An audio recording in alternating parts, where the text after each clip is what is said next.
There are many ways for retouching images. We're going to learn today how to use the clone stamp and how we can use the healing brush.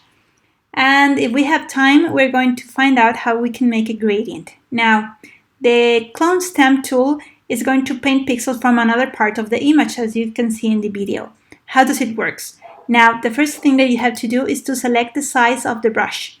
It can be hard or soft. If you have it in 0, it's going to be soft, and if you have it in 100, it's going to be really hard. Now, I suggest you to be selecting and trying both options to find out what is the best result for your, for your motive, final motive. Now, in my case, I want to repeat this bird into this area. How am I going to do it? Now, the first step that I have to do is select the area that I want to duplicate. How am I supposed to do it? I'm going to select on the keyboard Option if I have a Mac, Alt if I have a PC, and I'm going to click Alt with my mouse, and then I'm going to the area where I want to duplicate it. I'm going to hold the mouse, and as you can see closer to the first bird, you're going to find out that there is a plus sign. It means that it's taking reference the area where I'm pasting or where I'm placing the bird, okay? Now let's try again in another area so you can understand it better. Now imagine that I want to duplicate this red area right here on the right. So I'm going to come here, Option, click, and then I'm coming right here, and as you can see, it's cloning. It's repeating the same texture that I have at my left. Now, one important thing that you have to consider is that most of the time, if you paint over another object, this is going to happen. And if you don't want that, remember that you can always undo, Command Z. Now, if we come to the toolbar, we're going to find out we have a pattern stamp tool. This is going to work using textures. How can I get the textures? Let's go to the upper menu. I'm going to get closer.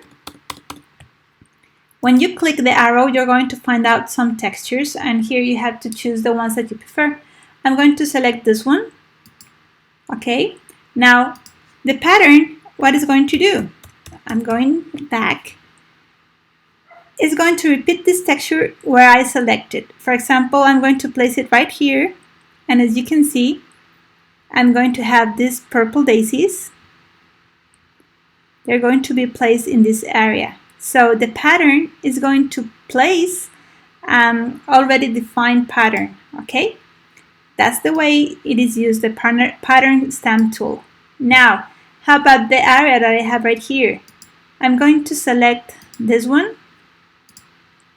and I'm just going to hold the mouse to get this result, okay? So the clone stamp is going to duplicate, and the pattern is going to apply a texture that is already saved on the software.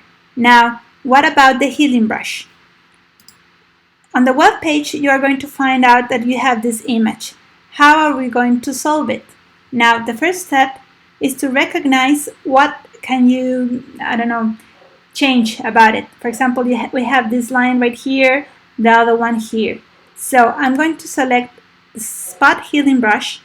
I'm going to adapt the size of it to the size of the line that I want to change. The healing brush, you have to hold the mouse and drag it all over the line that you want to heal, as you can see right here. The tool is going to adapt the colors that are surrounding the line, and that's why it looks like this. Now, the healing brush seems similar to the clone stamp. It means that you have to select with Option or Alt, click, and then place it and drag the mouse to the area.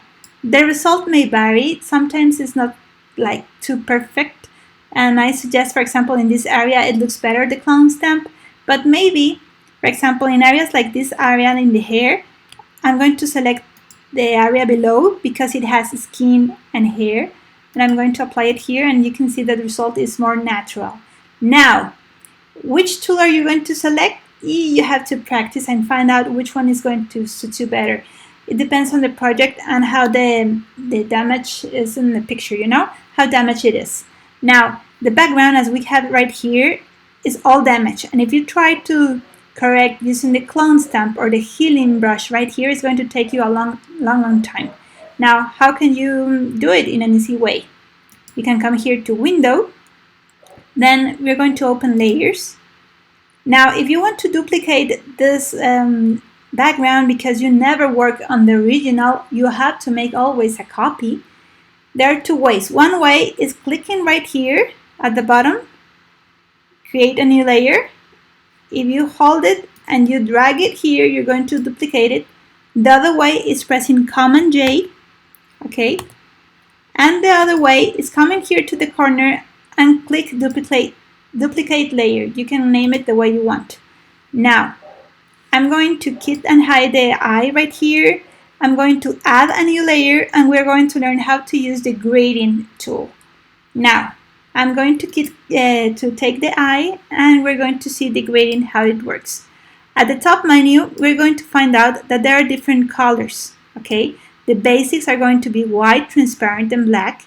And of course, we're going to see some other colors that we have as a good offer from Photoshop. Now, the gradient is different from Illustrator. How or why? I'm going to select this color so you can take a look to it. I'm going to check out that I am in layer, and I'm going to do it with you. So right now it is going to come from black to white. It doesn't really matter the color that I have in my toolbar. Right now in my toolbar, I have gray and white. Okay. Now, as I already selected this option, I'm going to select the first one, and this one is for vertical or lines gradient. Okay. How is it going to work? I have to drag the mouse to the direction that I prefer. Okay. If I make it really small, it's going to look like this. If I make it larger, it's going to look like this. Okay. The second option is the one that radial gradient is going to help us to do this type of gradient. If I don't like it like this, remember that you can transform it. How? Well, let's see.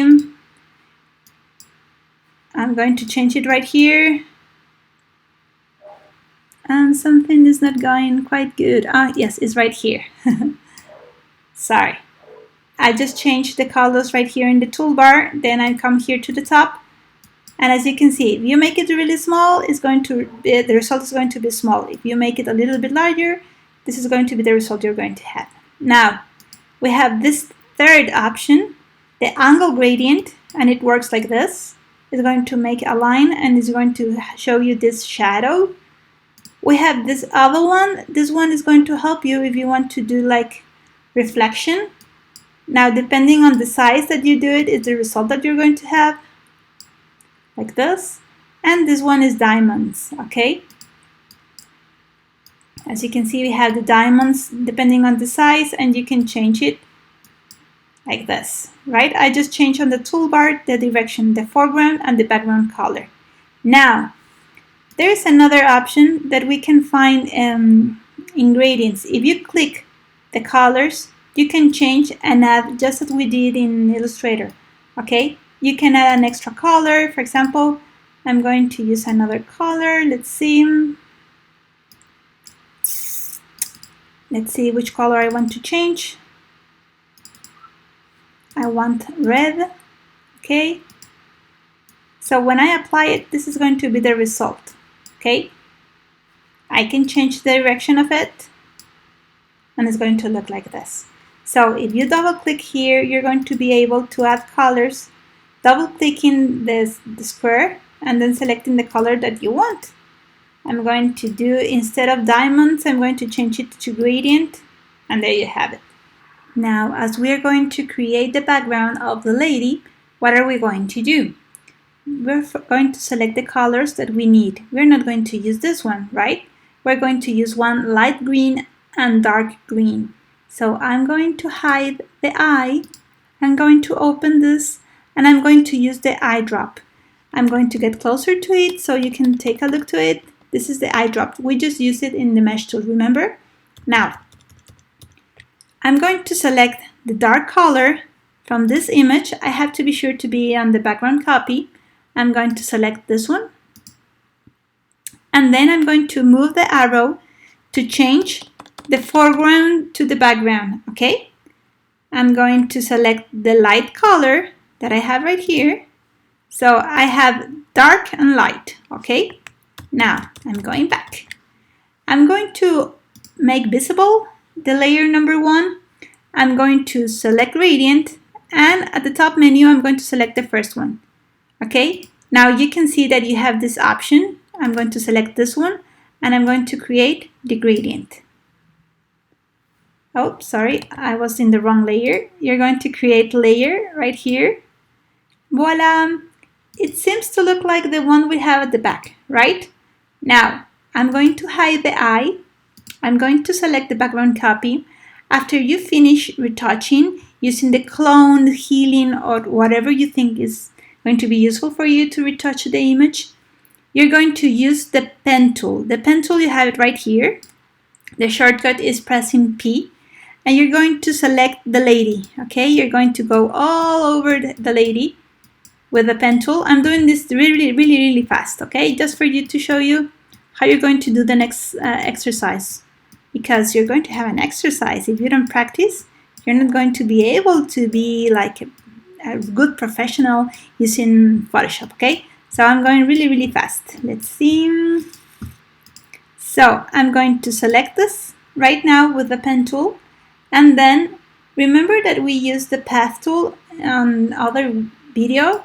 We're going to open path, window path, and we're going to make a selection. Once you have the selection, you're going to erase the background. So you're going to make an inverse selection and you're going to press delete. Okay, right now I know that the image is not well selected, but it's just like an example for you how to use the tools. Now, Command D to deselect. Holding the mouse, you're going to select the background copy and you're going to move it to the top. And now you're going to have it like this. Okay? Of course, first you have to do a really quiet selection of the girl using the pen tool. Now, if we take the reference of the original image, we have this, right? We're going to apply the marquee tool. Aha! How? Okay. We're going to, let me get the view, okay? Now, we're going to use the rectangle tool and we're going to do this. It seems that we are taking our rectangle, okay? Now, I want this area to be white, like the one that we have right here. So what I'm going to do, I'm going to come here to select, inverse. I'm going to select a whitish color. It can be like this, not too white. And where I have the gradient tool, I'm going to select the paint bucket. Okay, I'm going to create a new layer and I'm going to click it here. Ta-da! And here you have it. This is how the best way to retouch an image that is so damaged as the one that we have at the beginning. Okay, now how about if we apply what we just learned in the past videos?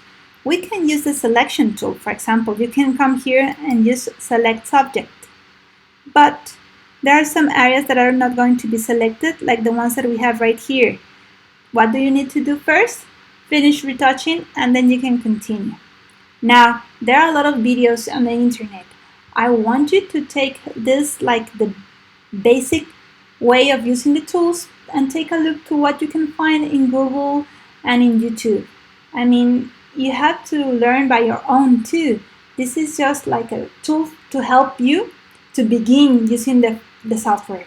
Now, if you have any doubt or comment, let me know. I'll be really glad to help you.